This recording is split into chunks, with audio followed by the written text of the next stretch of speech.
Pare um instante. O que você vai ouvir agora pode mudar sua vida. E aqui começam as verdadeiras visões do livro de Apocalipse. Porque para o homem ver e compreender as coisas de Deus, ele precisa se desprender da terra. E João agora fala que no céu tem um trono, no lugar santíssimo tem alguém que manda, porque o texto fala também uma coisa fantástica, que no versículo 2, ele diz: me achei em espírito, eis armado do céu um trono, e no trono há alguém sentado. O trono dos céus não está vago. Lembra de uma brincadeirinha que a gente fazia? A geração nova não sabe mais brincar dessas coisas, eles têm outros brinquedos. Mas a gente costumava dizer: a minha direita está vaga. Lembra disso? Alguém aqui lembra disso? Minha direita está vaga.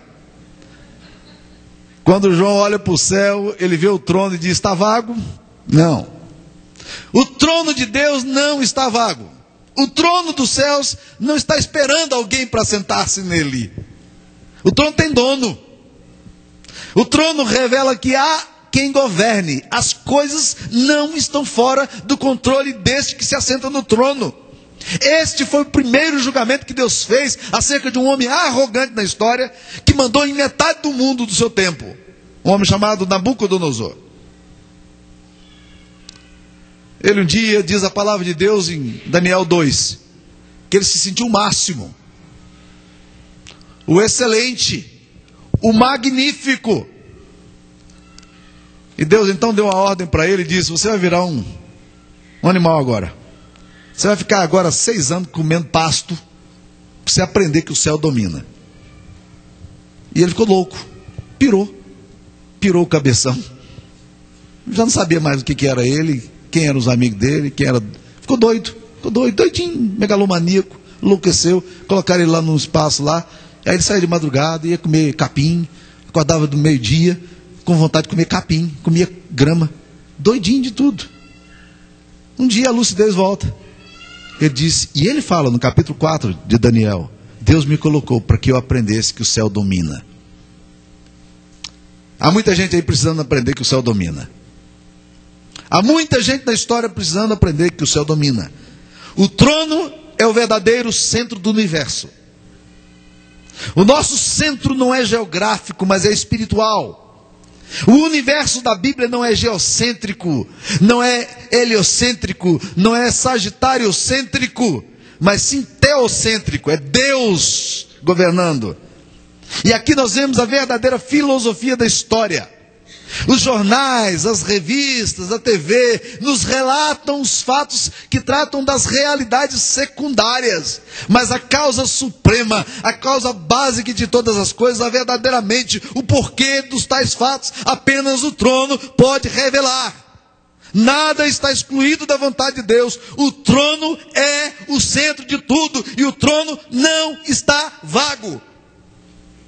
Os céus não se surpreendem, meus irmãos. Estou impressionado. O que aconteceu na terra? Deus não tem esse tipo de reação. Nós nos assustamos. Nós piramos. O Deus das Escrituras Sagradas, Ele está sentado no trono. João percebe que aqui é governo. Aliás, a palavra trono aparece no livro de Apocalipse, aparece 17 vezes. É impressionante. Só nesse lugar que nós estamos vendo aqui, várias vezes aparece essa ideia do trono, alguém sentado. Essa ideia é muito presente no Antigo Testamento. No Novo Testamento, o trono revela a majestade, o poder, a glória de Deus, a figura tremenda do Deus que é rei do universo. O texto aqui não faz a descrição de uma pessoa, mas faz a descrição do fulgor dessa pessoa.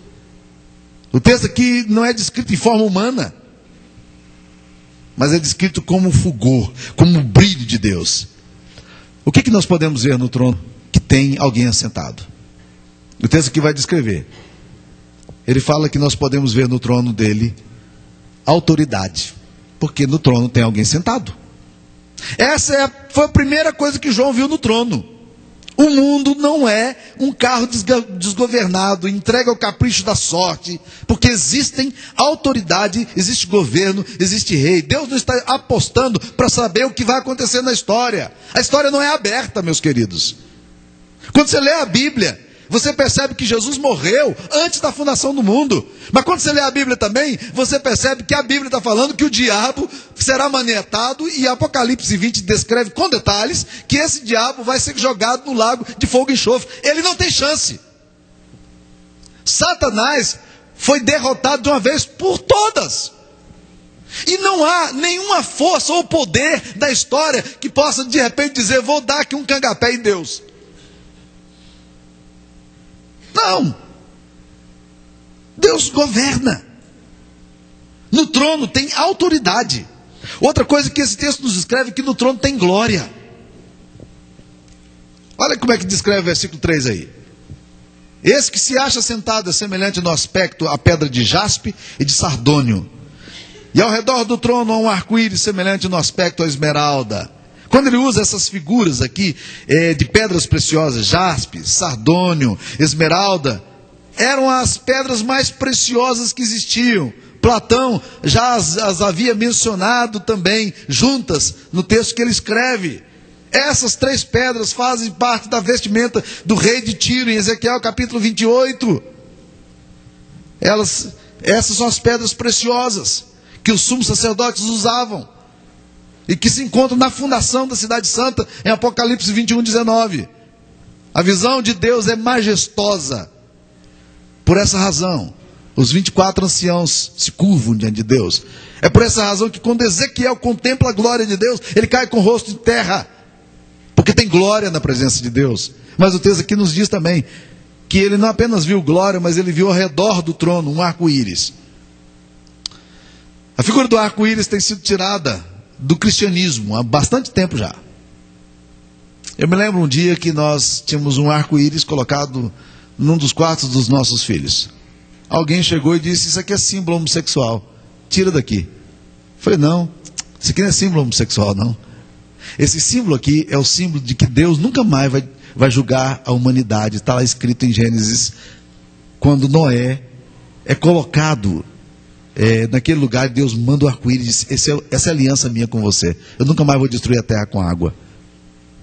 E esse arco-íris também simboliza a aliança, pacto de Deus com a humanidade. O que João vê agora no trono, não apenas a glória de Deus revelada nas pedras, mas ele vê também essa aliança que Deus vê. Um Deus que faz pactos de vida, um Deus que faz pactos de salvação, de relacionamento com a humanidade. E o trono de Deus é circundado pela lembrança da aliança. Deus fez uma aliança com o seu povo, e a grande aliança que ele fez foi de nos redimir pelo sangue do seu Filho. Então, diante do trono tem aliança, mas diante do trono também tem juízo. Olha no capítulo 4, versículo 5. Do trono saem relâmpagos, vozes e trovões. São juízos de Deus enviados à terra como resposta à oração dos santos. Quando a igreja ora, Deus responde em forma de juízo, estabelecendo seu julgamento. E é exatamente isso aqui que vai ser descrito. A palavra de Deus nos diz que a voz do Senhor é como a voz de um trovão, que é ouvida do céu. Salmo 77, versículo 18. A grande descrição que nós temos de Deus nas Escrituras Sagradas está sempre relacionada a trovões. Lembra de Moisés, que quando Deus começa a se revelar para ele começa a ouvir trovões, relâmpagos, o monte se estremecendo. É a presença de Deus que sempre vem, a voz do Senhor é poderosa. Ray Summers, um comentarista, diz que relâmpagos, vozes e trovões são manifestações da ira de Deus, e são grandes manifestações do poder da natureza. Mas o texto nos diz mais, que João vê outras coisas. Olha o versículo 5 ainda. Do trono saem relâmpagos, vozes e trovões, e diante do trono ardem 7 tochas de fogo, que são 7 Espíritos de Deus. Que Espíritos de Deus são esses? Quando a gente lê lá no livro de Isaías, nós vamos perceber que Isaías capítulo 11, versículo 12, fala que Jesus teria sobre si o Espírito do Senhor, o Espírito de sabedoria, de entendimento, de conselho, de fortaleza, de conhecimento e temor do Senhor. São 7 Espíritos. Os comentaristas acreditam que se trata de 7 manifestações do Espírito de Deus que Deus dá ao seu povo. Então não é difícil pensar nessas coisas como sendo dons que Deus dá ao povo de Deus. Dons que Deus dispensa a partir do seu trono, para que o povo de Deus execute a vontade de Deus na história. Há sabedoria e instrução.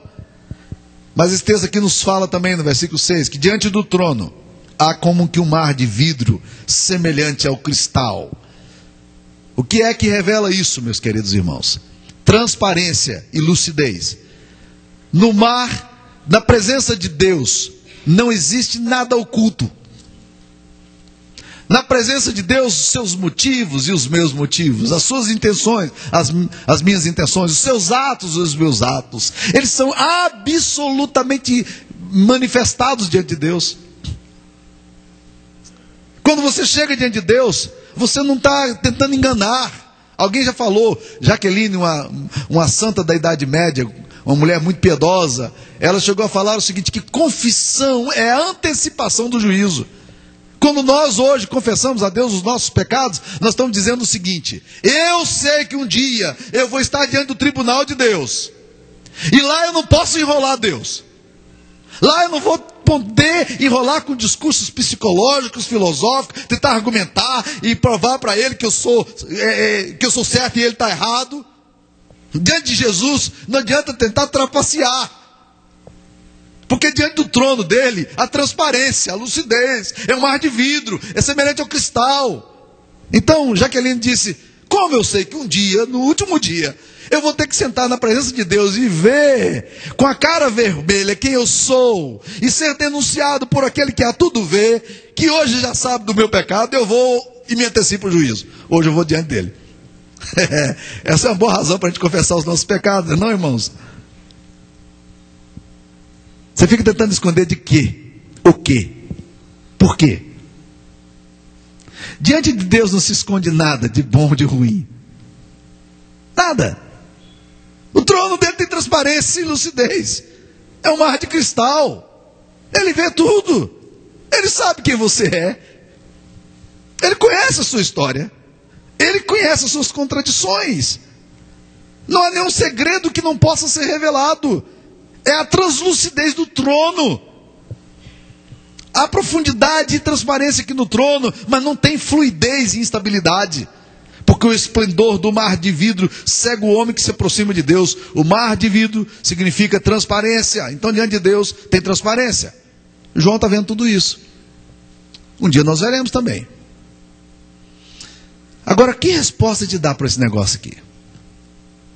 Quando começa a compreender quem é Deus. Quem é o meu Deus? O Deus de nosso Senhor Jesus Cristo. O Deus dos pactos, o Deus das alianças, o Deus da lucidez, o Deus da autoridade, o Deus que governa, o Deus que tem poder, que tem juízo, que tem autoridade, que nada o surpreende. Como é que eu, mortal, devo me aproximar diante de Deus? João, tenta entender o que está passando diante dos seus olhos. Ele registra o que vê.